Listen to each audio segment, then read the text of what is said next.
دیگه همین قهوت تو استاد ریدن تو اخلاق مردم.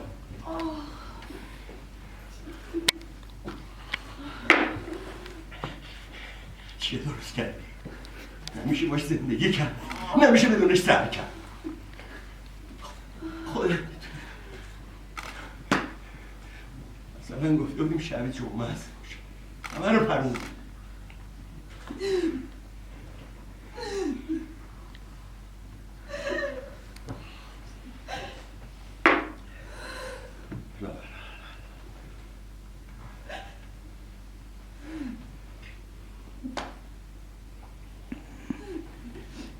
چند وقت پیش نادر زندان بود یادته؟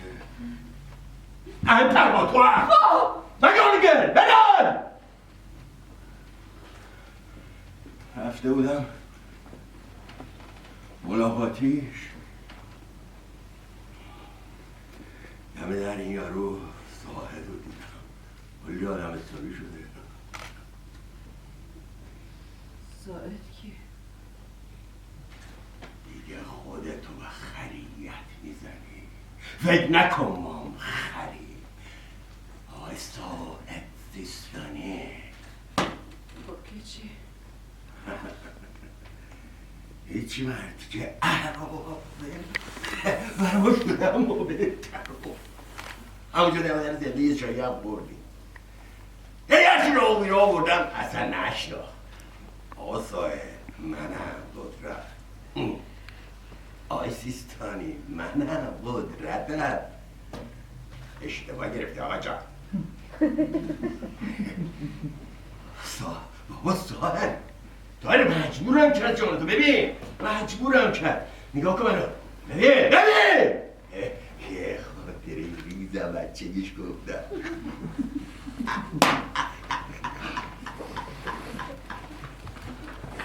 همه چی یادش اومد همه چی یادش اومد. چی باید باشه؟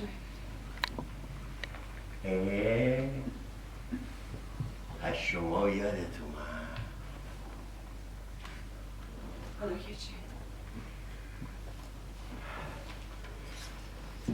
هیچی با هم صحبت میکردیم اختلاط میکردیم هر طور رسید به بچه ملا رسید به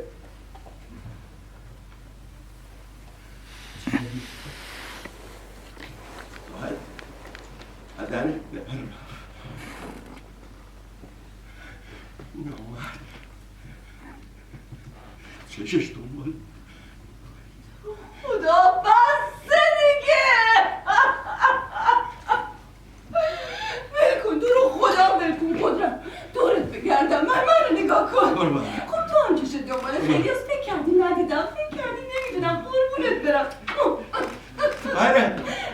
من اگرم چشم دنبال کسی باشه تو کوچهشون دور نمیکنم. الهی دورت بگردم دیگه سنت قد این حرفا نیست. دورا تو سطحی منو نگاه.